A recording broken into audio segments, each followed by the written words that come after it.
Hi, I'm Joel Richardson, and this is The Underground.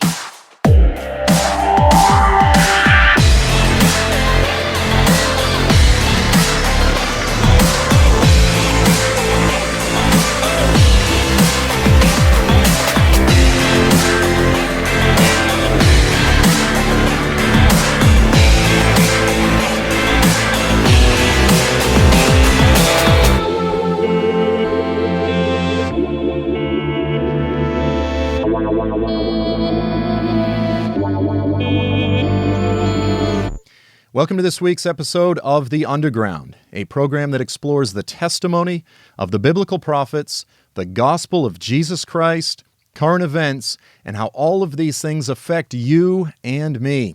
Now, in this week's episode, I want to return to the prophecy of Revelation 17 and 18, the prophecy of the great harlot of Mystery Babylon. On last episode, we took some time to discuss some of the problems with the interpretation that this prophecy is speaking of the United States. This is an increasingly popular view within some prophecy circles. Many people believe that Revelation is speaking about the United States or New York City specifically.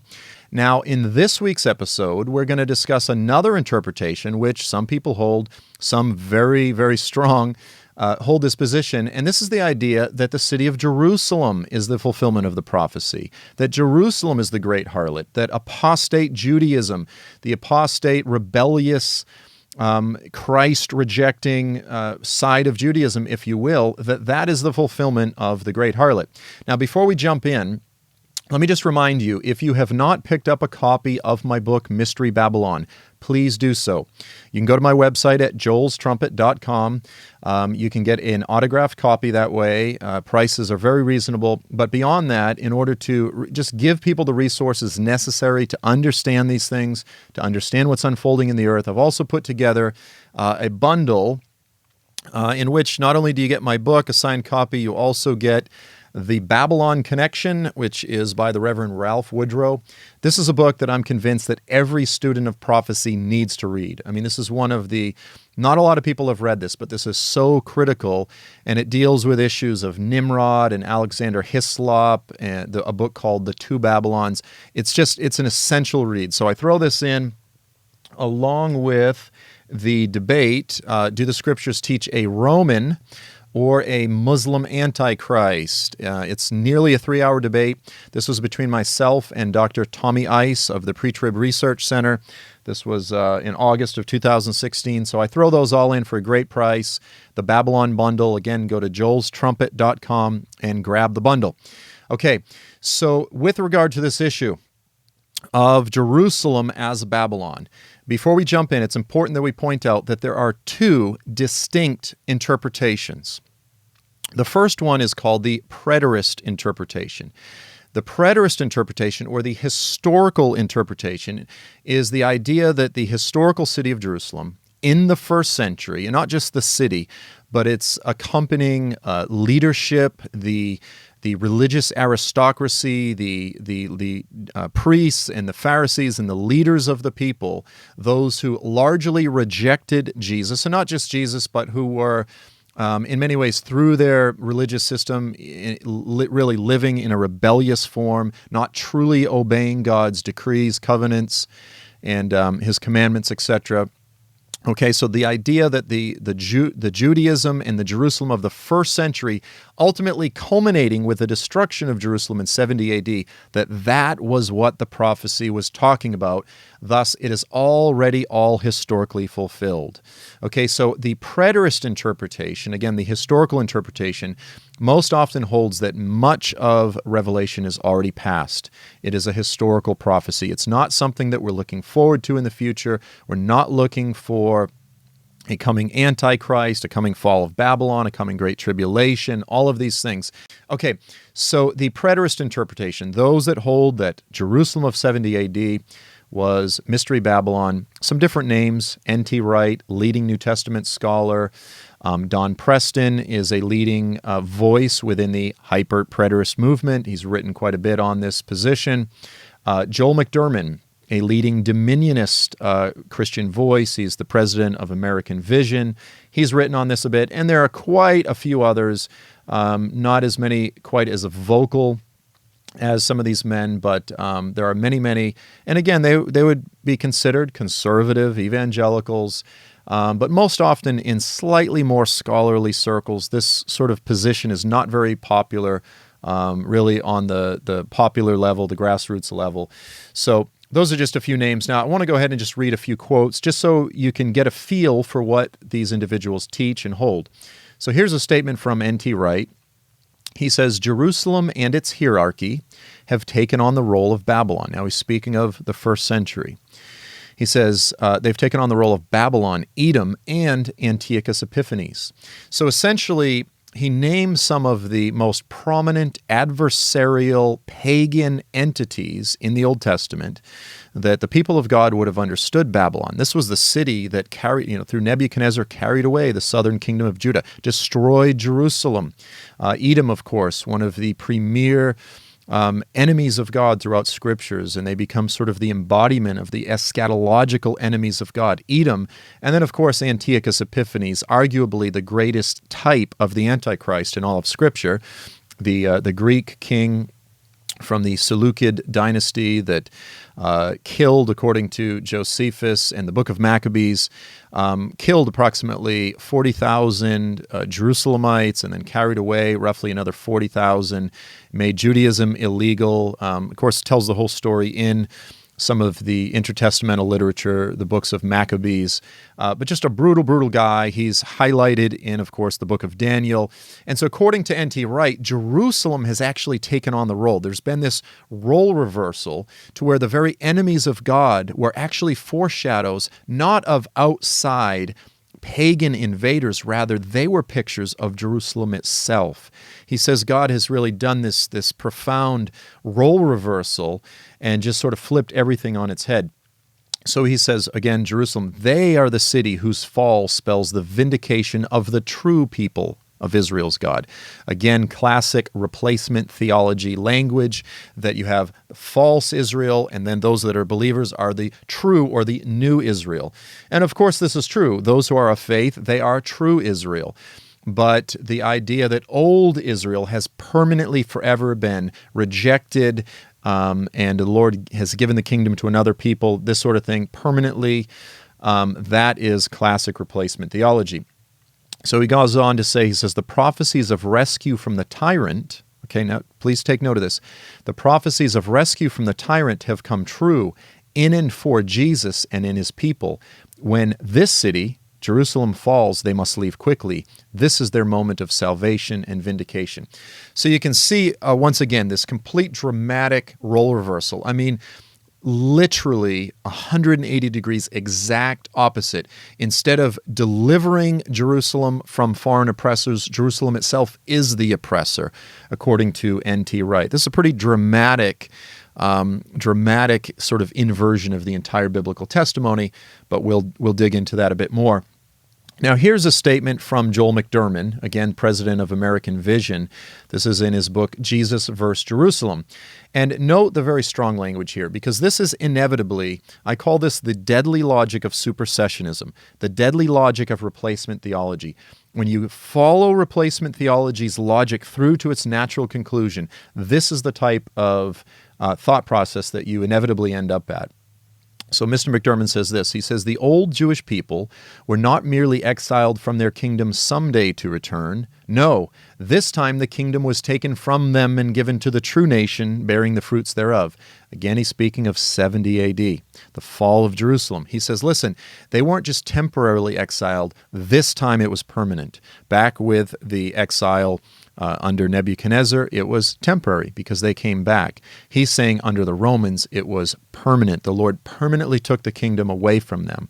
Now, for clarity, we do agree that the Lord took the kingdom away from that particular generation, and he gave it to the believers, true Israel, those who were of Israel, those who were believers, as well as the Gentiles who came in. All those who are of faith, of their father Abraham, are essentially children of Abraham.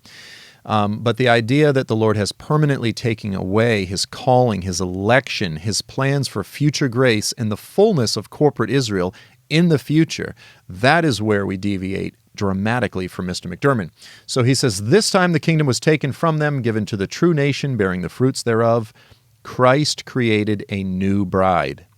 This is the language that we need to pay attention to. Why would Christ desire to return to the whore he has cast aside and divorced when he has a pristine bride descending from heaven, clothed in righteousness? That's a typo. And uncorrupted by idolatry. He doesn't. He left that whore riding her patron, the beast of Rome, and the great mother of harlots suffered the judgment of her whoredom. She was divorced and disinherited. This is the reason why I call supersessionism, or replacement theology, same thing. This is why I call it divorce theology, because it holds that God divorced Israel, that in light of their unfaithfulness, in light of their backslidden, ongoing, rebellious nature, God permanently divorced them, and he got himself a new bride. It is divorce theology, okay? We're going to touch on this some more.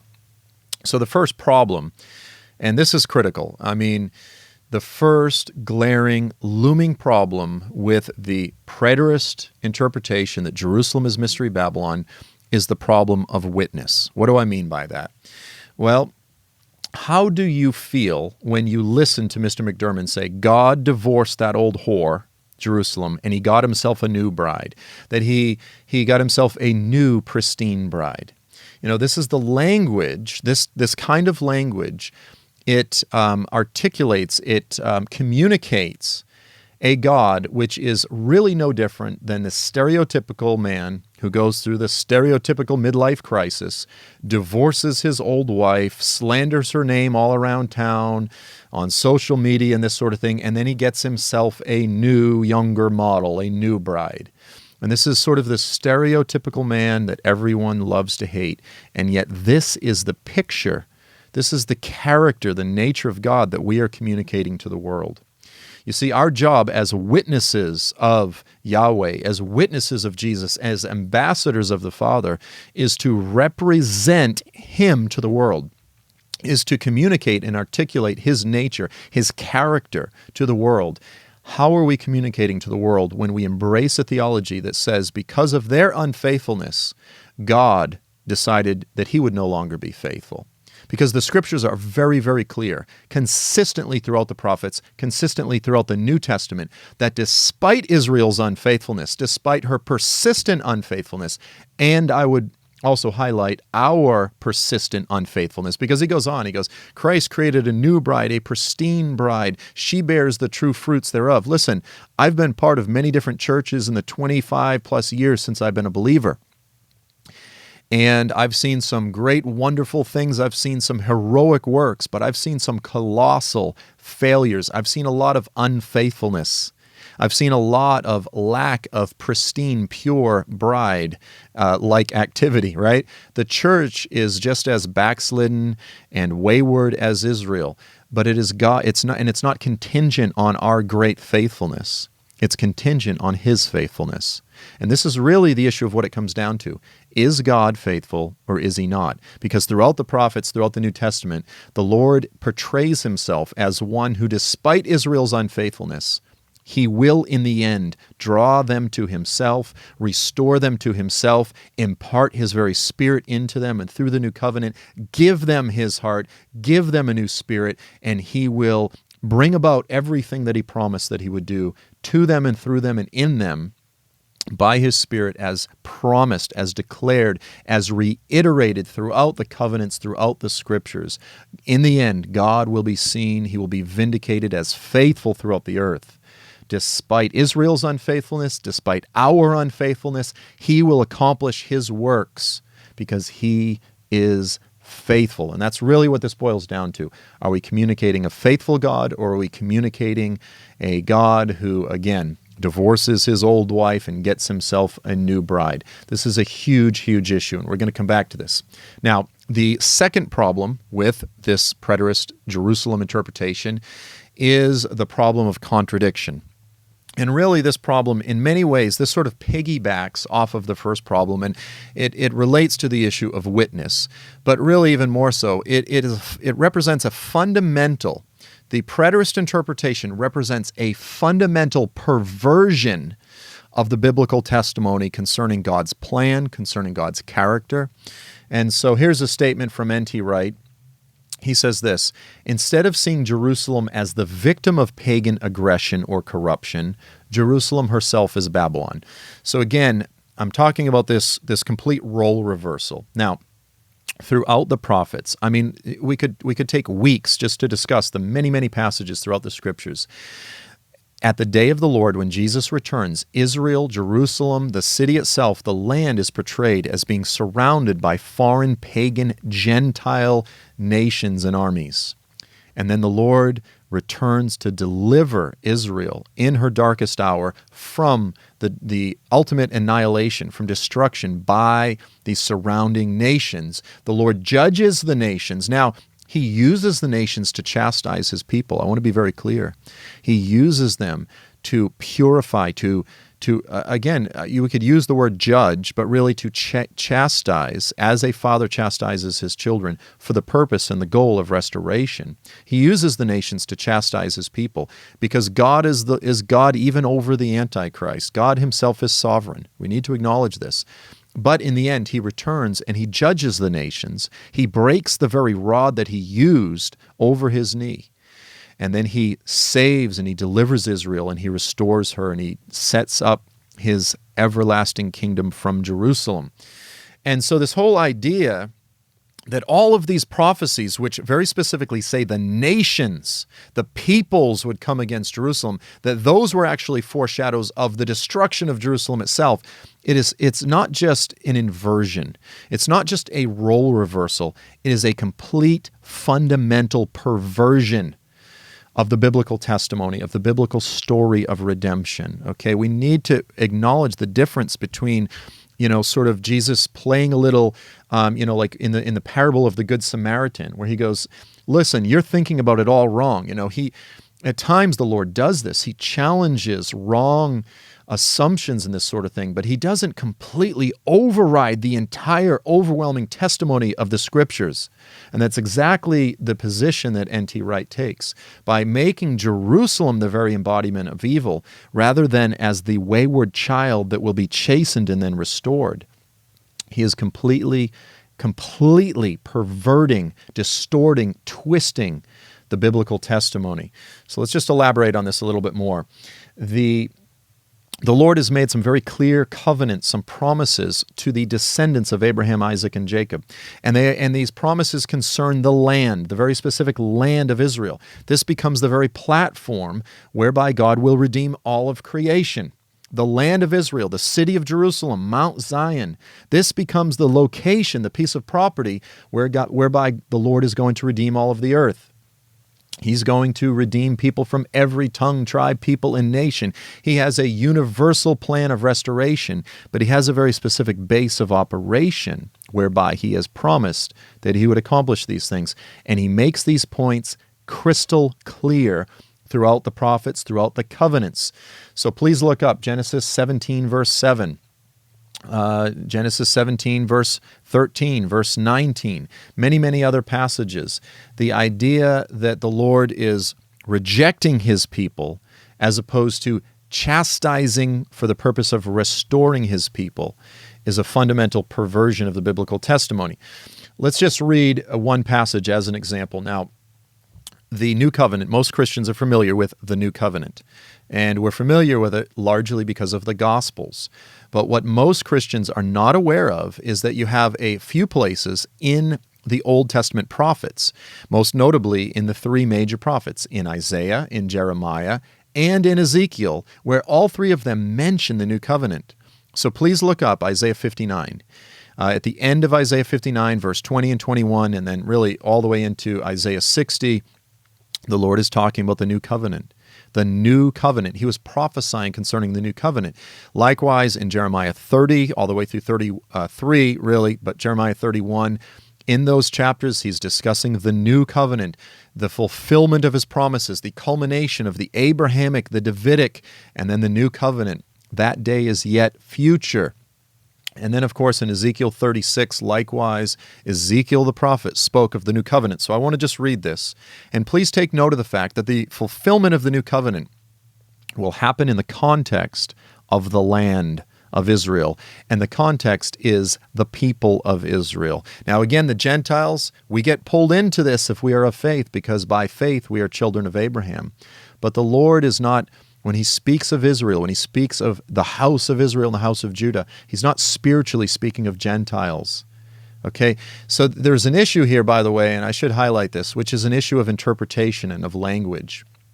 Now, in everyday common language, we interpret people's comments through the lens of what we call rational literalism, which is to say that as I'm talking to you right now, by and large, if you're familiar with my culture, if you speak my language, if you're from the United States, and especially if you grew up where I grew up, then you get my humor and the nuances, you get my figures of speech, you get my expressions.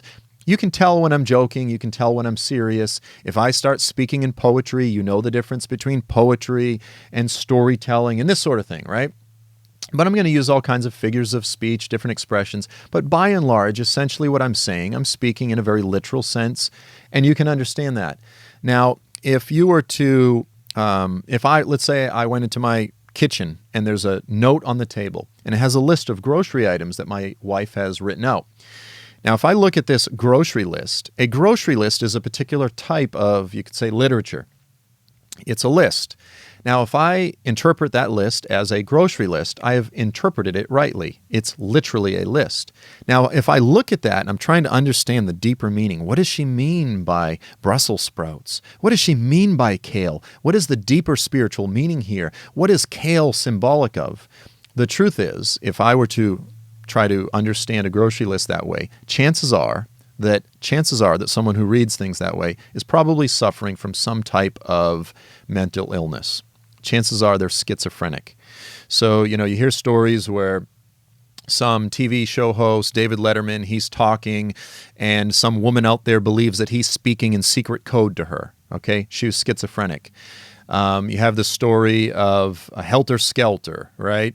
And Charles Manson believed that the Beatles were speaking in secret code to him, and they were telling him he had to go kill all these people. He was schizophrenic, okay? So we understand that in normal life. When you interpret a song or a grocery list or a TV show in the wrong way, you spiritualize it, you symbolize it, it's allegorical, it has deeper meaning, usually you're schizophrenic.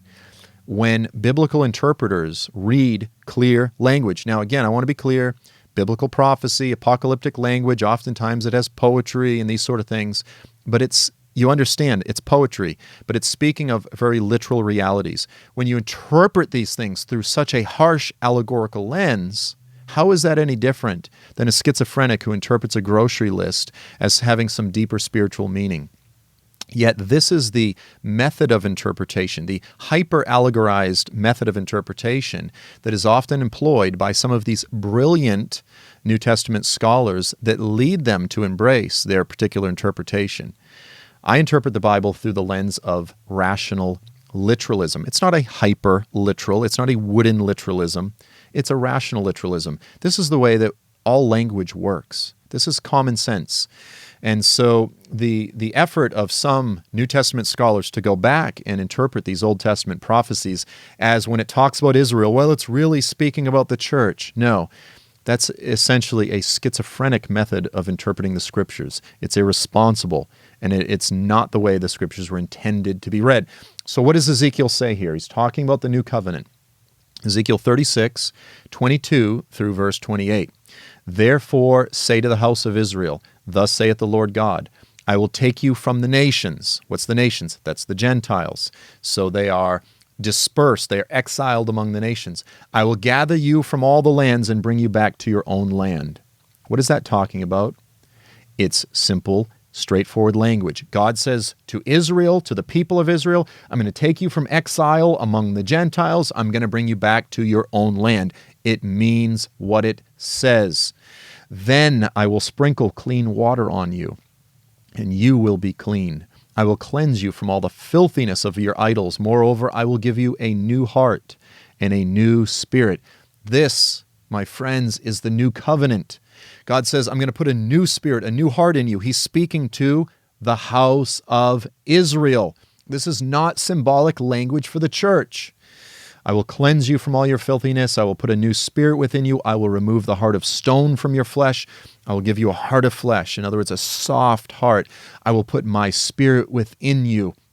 I will cause you to walk in my statutes. You will be careful to observe my ordinances. You will live in the land that I gave to your forefathers, so that you will be my people. I will be your God.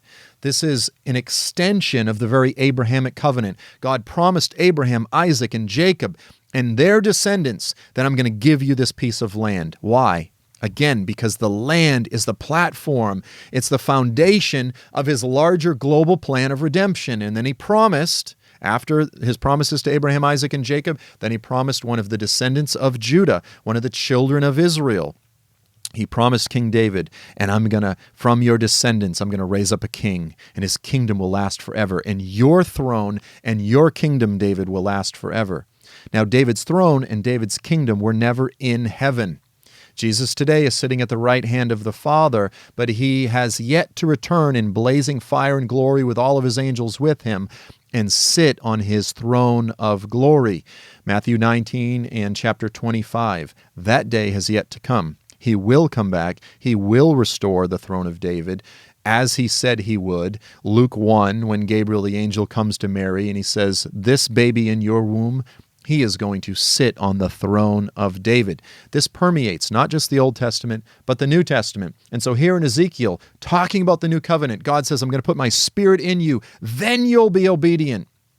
Friends, that day has not come yet. The Lord has promised future grace, future mercy for the whole house of Israel. He will restore them in their land, and he will put his king over them. He will fulfill his promises. Why? Because he is faithful. And so when you have this interpretation, when you have this perspective that God has just reversed roles and that Jerusalem is forever divorced, that Jerusalem is actually Babylon, that Jerusalem is actually Antiochus Epiphanes, you have not just simply cast God as unfaithful, you have completely perverted the biblical testimony. All of the things that God said he is going to do in the way of restoration, you've claimed have been fulfilled in Israel's destruction. This is the equivalent of saying that all of God's promises of hope were fulfilled in the Holocaust. Ultimately, it is a sick, perverted position. And this is an accurate description because 70 AD, with the destruction of Jerusalem, oftentimes this is referred to as the first Holocaust, as roughly 1.5 million Jews were killed during that time. Okay, but to say that that was the fulfillment of biblical hope and expectation, and that which all the prophets were speaking of, it's not just perverted, it's evil. It's evil. And people of God who understand the heart of God, who understand the testimony of the biblical prophets. Listen, N.T. Wright is a brilliant man. He's beyond brilliant. And he is a brother, but on this position, he could not be more wrong. He has perverted the testimony of the biblical prophets, and he has perverted the testimony of the angel Gabriel, John the Baptist, Jesus, and the apostles. And careful students of the scriptures should reject this position. So, preterists, unfortunately, such as Mr. McDermott, say that Christ created a new bride, that Israel's exiles were permanent, that he has cast them off, that they are forever rejected, this sort of thing. These kind of things, by the way, have led to tremendous historical mistreatment of the Jewish people throughout Europe, as Christians were saying, well, if God has cast them off, if God is permanently punishing them, then how should we treat them as servants of God? Should we not participate with God and his punishment of the Jews? And you see these type of statements expressed down through church history, and then you see actions associated with them. So it's dangerous. That's why I call it the deadly logic of supersessionism. It's dangerous. But what does Paul say? Mr. McDermott says that Christ created a new bride. What does Paul say in Romans 11, verse 1, verse 2, and verse 11? He says, God has not rejected his people, has he? May it never be. Paul the Apostle was like, are you crazy? Are you meshuggah? Are you nuts? This, of course, the God of Israel, who chooses more than any other name throughout the scriptures to call himself the God of Israel. The idea that he has rejected Israel, may it never be. Far be it from God that this would be something that he would do. This is a very betrayal of the very character of God. Verse 2, God has not rejected his people whom he foreknew. They did not stumble so as to fall. In other words, they didn't stumble. They didn't go down for the count. They stumbled, but not so as to go down for the count permanently. Did they? Again, may it never be. So Paul the Apostle, he takes this type of replacement theology on that was beginning to spread in Rome at the time. And he goes, far be it, you guys. The scriptures are clear that this is the very antithesis of the character of God and his testimony. May it never be. Far be it from God. God forbid that he would ever reject his people. So again, it's simply not tenable. It's simply not possible in light of the consistent testimony of the scriptures. Now, I will highlight this, and this has some overlap, by the way, with the futurist interpretation, but we're going to deal with that next week. Those who point to Jerusalem as Mystery Babylon, they are quick to point out that in Romans 11, verse 8, that Jerusalem is referred to as Sodom and Egypt. The very embodiment, if you will, of apostasy, as the city that judgment is falling upon. And in many ways, that's true. But again, there's a difference between an entity that God is destroying forever, that he is rejecting forever, and a city that he is chastising for the purpose of ultimate restoration. This testimony, in terms of the way the Lord works, it's throughout the scriptures. And he says the same thing with us. The writer of Hebrews goes, listen, don't be surprised when trials and tribulations come into your life. God's treating you like a child. God's treating you like sons. This is how a father deals with his sons. He chastises them. He doesn't want to do it, and it's not comfortable. It's not enjoyable at the time, but it is for your good. It's for your good. And so, preterists that are quick to point out verse 8, they always seem to ignore verse 2, in which time Jerusalem is called holy. So yes, they are referred to in critical language, Sodom and Egypt, but they are at the same time referred to as holy. And this is exactly what Paul does in Romans 11. He goes, listen, for the sake of the gospel, presently, they're your enemies, yes, but they are beloved. They are beloved because of God's calling, his election, his future restoration of Israel. So they are his beloved enemies. And here they are holy Sodom and holy Egypt, if you will. At the time they were in apostasy, but in terms of what God is ultimately going to do with Israel when he returns. Now listen, no one is coming into the kingdom apart from through Jesus, apart from through the Messiah, apart from faith in the Messiah, and repentance and a rejection of reliance upon our own good deeds and our own righteousness. It's only through Jesus. No one comes to the Father other than through Jesus. That is clear. But the scriptures are clear that when Jesus returns, all those who are alive at the time, all of Israel, will look upon the one they have pierced. All of the tribes of the land will mourn and weep, and the spirit of grace and repentance and supplication will be poured out upon them. And all Israel will be saved, and a nation will be born in a day, and life from the dead will explode across the earth like a life-giving nuclear warhead, if you will. And the mushroom cloud of redemption will sweep over the earth, as I said, as the knowledge of God will cover the earth, as the waters presently cover the seas. So whatever negative view of backslidden, rebellious Israel we have, we must have a perspective that speaks of her future restoration. Problem number 3 is the problem of history, and this is significant. Jerusalem simply does not meet its end as described within the prophecy. The prophecy very clearly describes a city which is destroyed suddenly. In 1 hour, it says in Revelation 18, verse 10, and then it will be destroyed forever. It talks about this in several verses at the end of Revelation 18.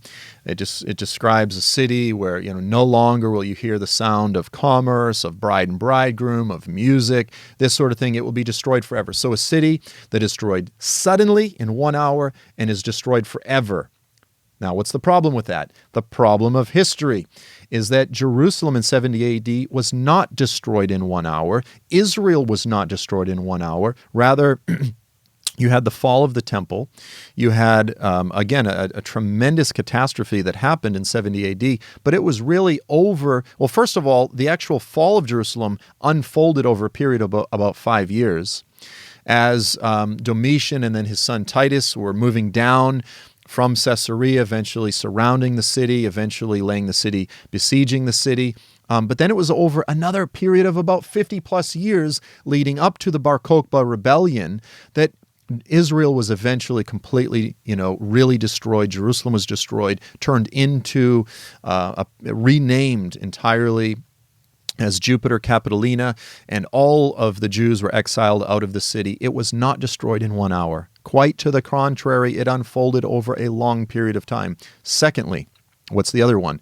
It says that Babylon would be destroyed forever, essentially a smoking heap bearing witness to God's judgment on Babylon. It will be cast into the sea. A millstone is cast into the sea. So will Babylon be destroyed, never to be found again, we're told in Revelation. Well, Jerusalem was restored in our time.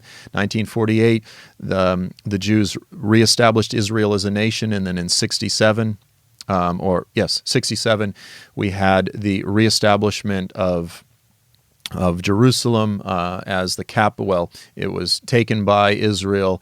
That's not destroyed forever. Jerusalem has been restored. Today it is a bustling metropolis. I'll be there in just a couple months. I've been there multiple times. It is a bustling city. Okay, that would be a clear contradiction. The prophecy says destroyed in 1 hour. That didn't happen in history, never to be restored. Jerusalem has been restored. Jerusalem is not Mystery Babylon. Historical Jerusalem cannot be Mystery Babylon. What's another problem? Problem number 4 is the second problem of history. So really, there's multiple historical problems with the preterist interpretation. So another argument made by preterists is that the command to flee Babylon, come out of her, my people, Revelation 18, verse 4, that this command, they are saying, is essentially the same command that Jesus gave in the Olivet Discourse, Matthew 24, Mark 13, and Luke 21. This is Jesus' sermon on the end times. It's found in all 3 of the synoptic Gospels.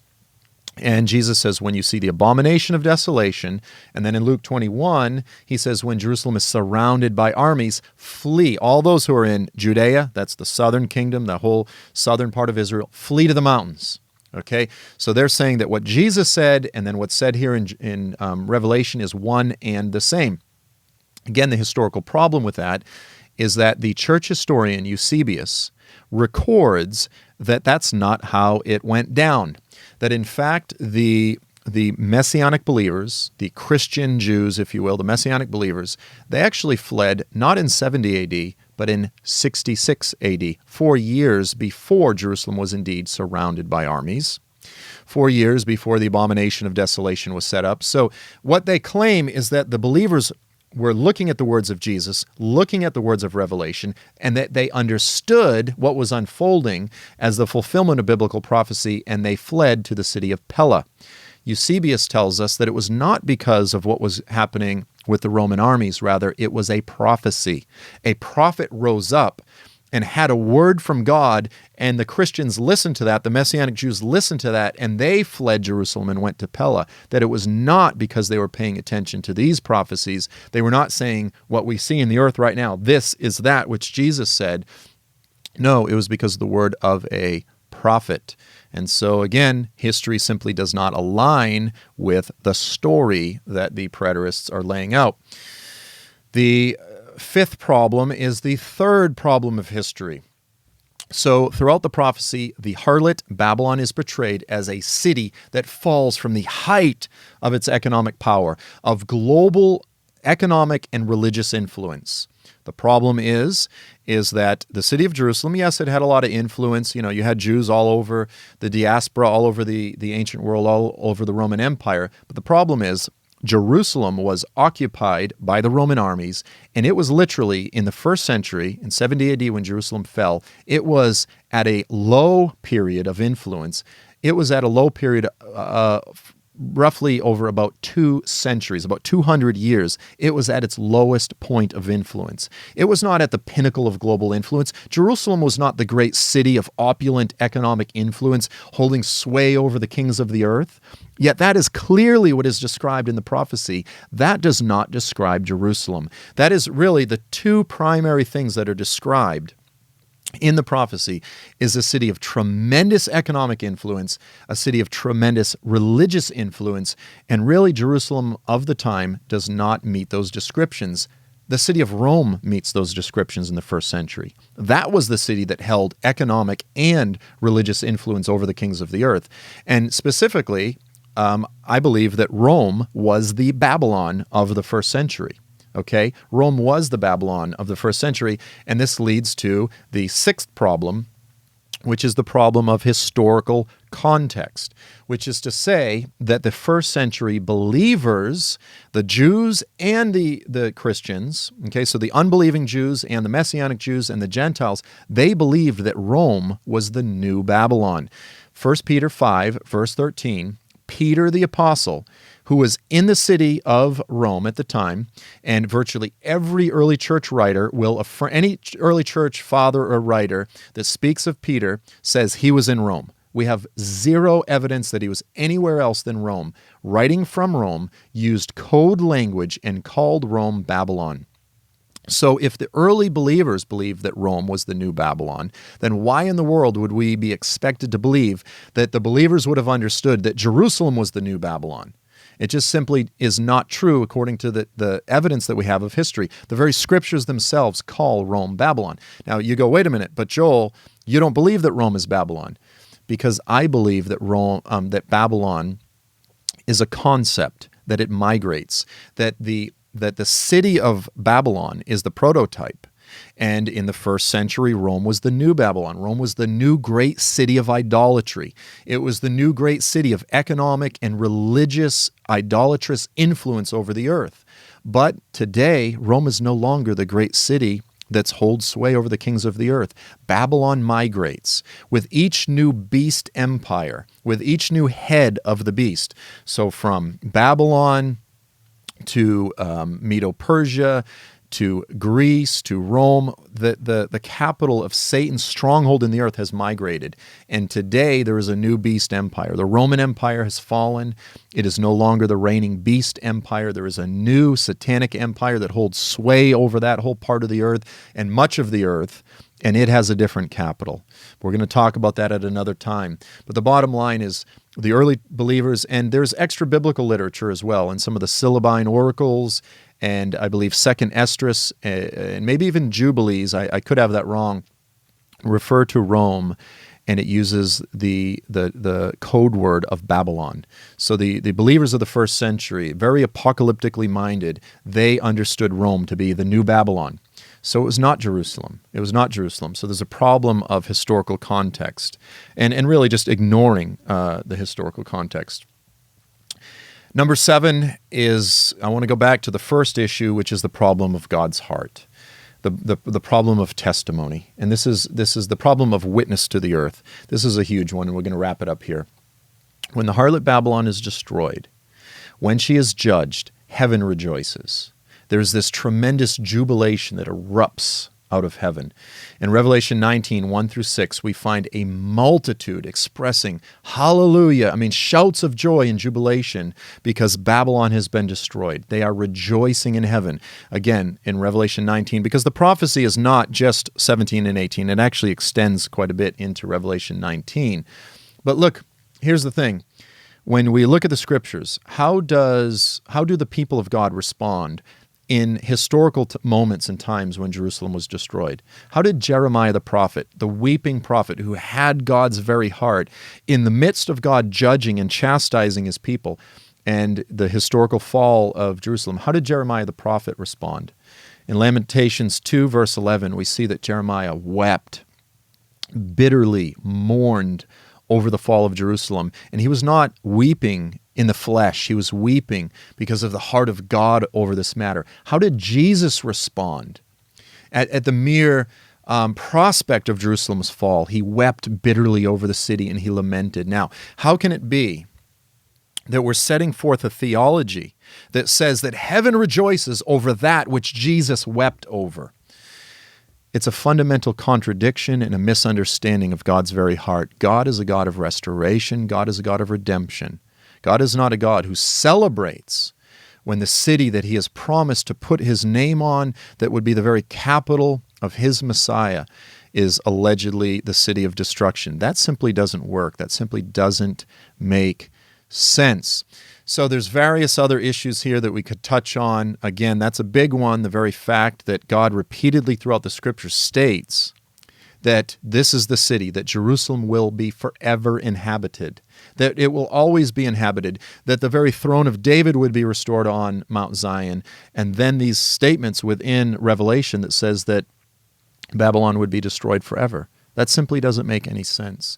So again, just to wrap this up, the preterist interpretation, again, I know a lot of folks that study biblical prophecy, you go, well, we don't believe this anyway, but this is a widely held position in various scholarly circles by those that are our brothers and sisters, but it is a position that needs to be rejected by the careful student of the Scriptures, those who care about our witness, those who care about historical accuracy, and most importantly, those who care about being carriers of the very heart of God, that our theology is a reflection of the passions and the things that make God's heart burn. Friends, this is an issue that touches the very apple of his eye. It touches some of the issues that are so central to his heart.